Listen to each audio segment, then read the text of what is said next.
Now, students, as in art and architecture, the Mughal period also saw a great development in literature. Students, you have heard about the story of Babur, Akbar, and all. Okay, so Babur, the first Mughal ruler, was one of the pioneer of Turkish poetry, also the author of very valuable autobiography, the Tuzuke Babur. Babur was the first Mughal emperor. He wrote Tuzuke Babur. So you have to remember, students, Tuzuke Babur written by Babur in Turkish, which was later translated in the Persian and titled as a Babur Nama. Tuzuke Babur written by Babur and afterward converted into Persian language, that is Babur Nama. Gulabdan Begum, sister of Emperor Humayun, wrote Humayunama. Humayun's sister Gulabdan Begum written Humayunama. Jahangir wrote his great autobiography Tuzuke Jahangiri. And Aurangzeb, also prolific writer, last Mughal emperor Bahadur Shah Zafar, was also a notable Urdu poet. From these you have to remember who wrote which work. Hindi literature made significant progress during the Akbar's reign, Raja Akbar. Okay, Emperor Akbar. Tulsidas, Surdas wrote in this period. The great poet Keshavdas wrote on love and separation. Rahim's Doha are still popular all over the India. Many noteworthy books were written during this period. So Abdul Fazal wrote Ayan-e Akbari, students, that you have to remember, and Akbar Nama. Who wrote? Abdul Fazal.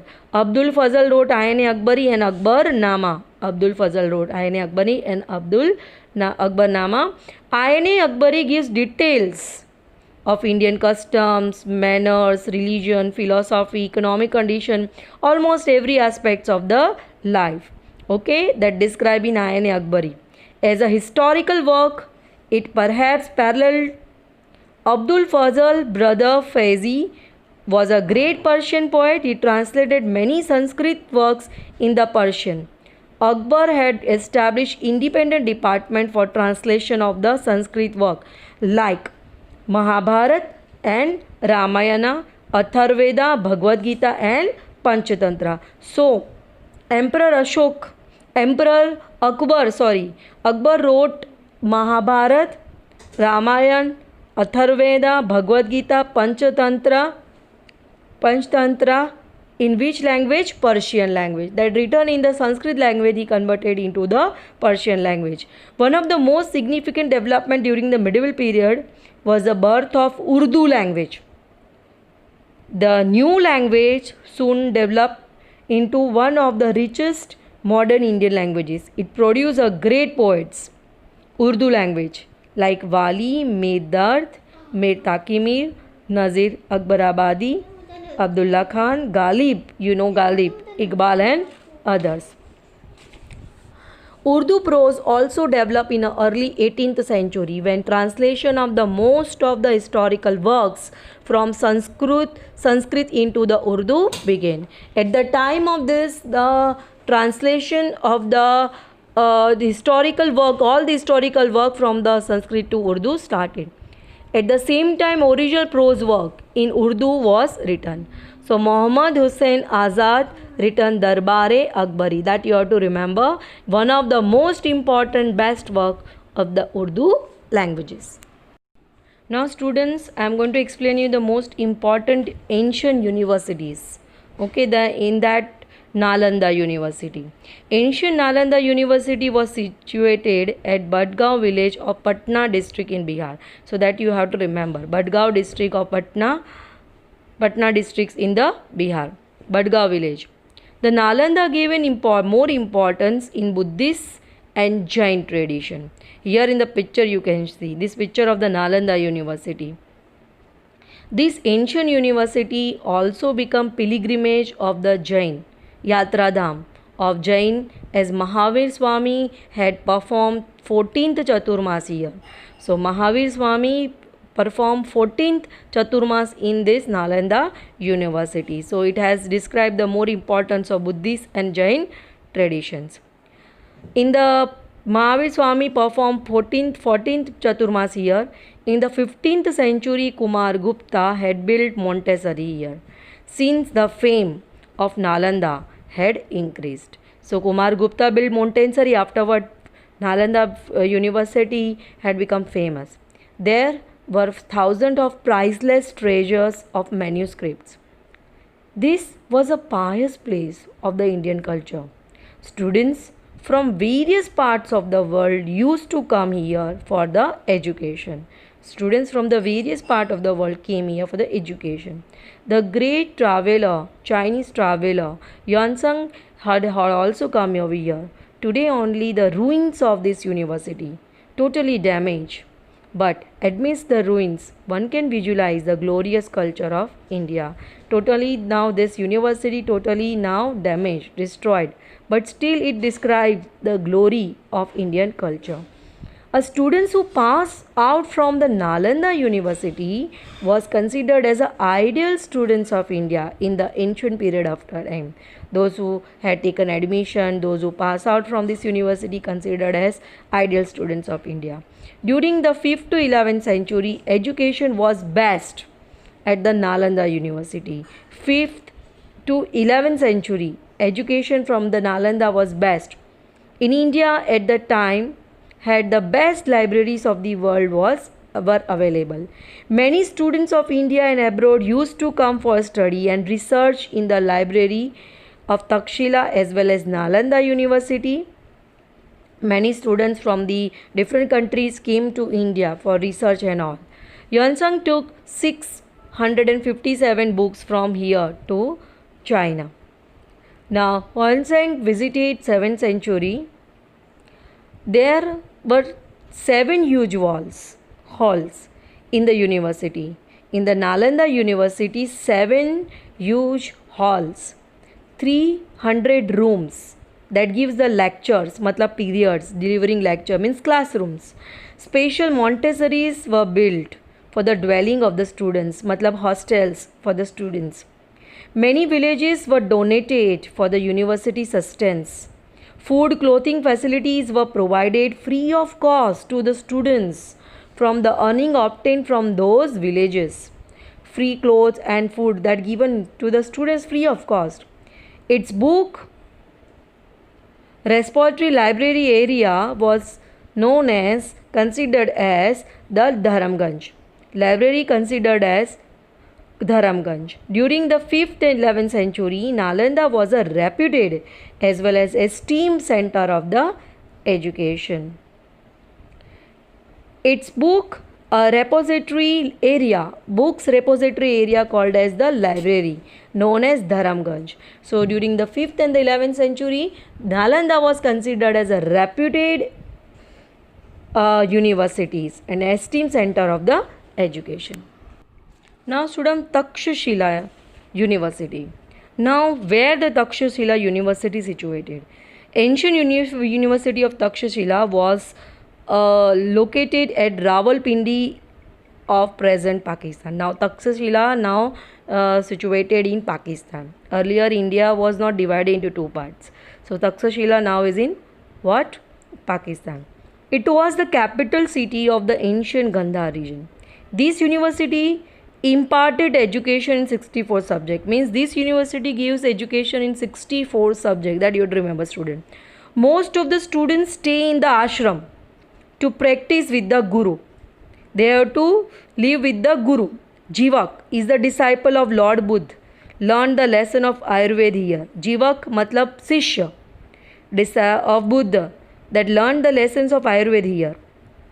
According to the belief, the university was named after the name Taksh, the son of Bharat, brother of Lord Ram, born in the Raghukal. So why it was considered as Takshashila? The Taksh, who was the son of Bharat, brother of Lord Ram in Raghukal. It was renowned education center of the 7th century. Students were free to study the subject of their interest. In spite of the limit allotted of 20 students per teacher, they used to teach even more. So 20 students per teacher. Students from distant places, various places from India, Varanasi, Rajguru, Mithila, Ujjain, overcrowded universities came to Takshashila universities. Takshashila universities, the prince of Varanasi, Prasenjit, the kings of Kaushal studied here. Also here great grammarian Panini, the expert politician Kautilya got education from Takshashila University. So Takshashila was the best center of higher education. Normally students used to stay with the guru to practice. So many great scholars had studied over here. Education of Ved, military science, Gajvidya, archery, grammar, philosophy, warlore, astronomy, astrology was given here. So Chanakya, the mentor of the Chandragupta Maurya, also studied over here. Chinese scholar Fa Hien visited the universities in the beginning of the 5th century. The students, Takshashila University and Nalanda University is important for 3 marks, so you have to learn it. Now Varanasi, you know student very well, Kashi University. Varanasi was famous as one of the place of pilgrimage during the 7th century. So pilgrimage matlab yatra dham. It was also known as famous educational center. It grew as the religious center for the Aryan culture in Upanishadic period. Okay, Aryan culture in the Upanishadic period. King of Varanasi, Ajatshatu, was a great philosopher of the Upanishad age, greater supporter of the education. So king of Varanasi, Ajatshatu. It is mentioned in the Vyas Samhita that Maharshi Vedvyas had his ashram in the Varanasi. Okay, Lord Buddha chose Varanasi a suitable place for the propagation of his preaching. Potent philosopher Adi Shankaracharya had to move to the Kashi to adopt the new principles of Vedants. Vallabhacharya ji and the Chaitanya Mahaprabhu, the pioneer of the Pushti Marg, attained the prestige for their Vaishnav section in the Kashi. Here the importance of the Kashi University, Varanasi University is given. Lord Buddha also came to Kashi for the preaching. The great philosopher Adi Shankaracharya moved to Kashi for the new principle of Vedanta. Okay, Vallabhacharya ji and the Chaitanya Mahaprabhu, pioneer of Pushti Marg, attained prestige for this Vaishnav section in the Kashi. Majority of the scholar families of Punjab had migrated to the Kashi, while few family migrated to Kashmir.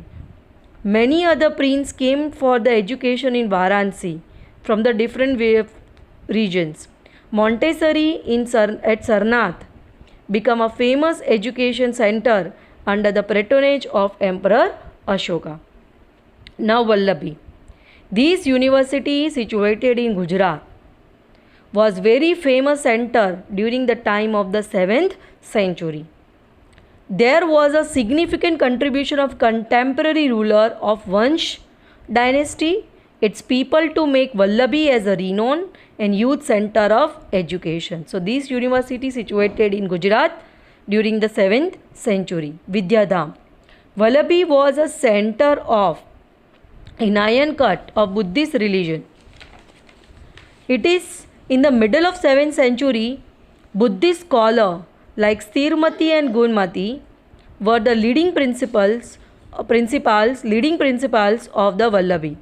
Buddhist scholars Sthirmati and Gunmati were the principals of the Vallabhi University. The students from the distant places, Ganga, Yamuna, used to come here for the higher studies. Chinese traveler Itzing noted the Vallabhi completed with the famous education center Nalanda, which was located at the eastern part of the India. Vallabhi was the capital and international port. The ruler of Vallabhi belonged to Maitrik dynasty. Ruler of Vallabhi, situated in Gujarat, that belonged to Maitrik dynasty. He patronized education, university as well. He supported education also and university also. It is also notable that royal people of Maitrik dynasty were not Buddhist. However, they were helping the institution. So Maitrik dynasty people were not Buddhist, but they helped the institution. In the year 775 AD, the Arabians attacked and Maitriks were defeated and the universities was closed down. Arabian attacked, the Maitrik defeated and the university was closed down. The name of the famous scholars were written on the gate. The scholars, by showing their educations, were getting high rights in the Raj Sabha. Knowledge, worship, particular system of education made the university famous not only in India but also in the world. Students from India and abroad used to came for the education in this university. Now this university is closed down. It was the international university in the real sense. Almost the branches of the knowledge were taught here. All the branches of the knowledge were taught here. The maintenance of the universities was done through the charity given by the kings and the landlords of the Maitrik dynasty. Actually, it shows the loyalty of the people toward the university. It was world renowned universities of India. Okay, Vidya, for the knowledge of arts and science. So students, with this you have to do it. The Nalanda and Takshashila most important. Vallabhi Varanasi universities for the MCQs. Here from this all the university, Nalanda and Takshashila university, that most important. Now we'll go to the textual exercise. How many Vedas are there in India? Which are they? So I have already taught to you in the page number 30, 4 Veda, Rig Ved, Samved, Yajurved, Atharved. The 4 Vedas that you have to write down. Takshashila Vidyapit, just now I taught to you page number 34 and 35, last paragraph, and 35 the first. All you have to write it down for 3 marks. Describe medieval literature. See page number 32 and 33. Students, medieval literature will not ask together. Together it will not ask. But you have to write it down in the notebook. Some irrelevant point you have to remove. Okay, this will not ask together. Medieval literature, 2 big question. Okay, mostly it will ask in the form of the small question and 2 marks or 3 marks question. So you have to remove some irrelevant questions and write down the medieval literature.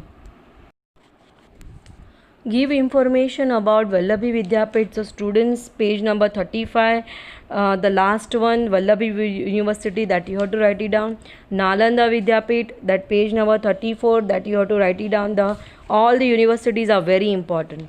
Now short Yajurved, that page number 30, in that full Yajurved, and what information give us, that same answer will you have to write it down.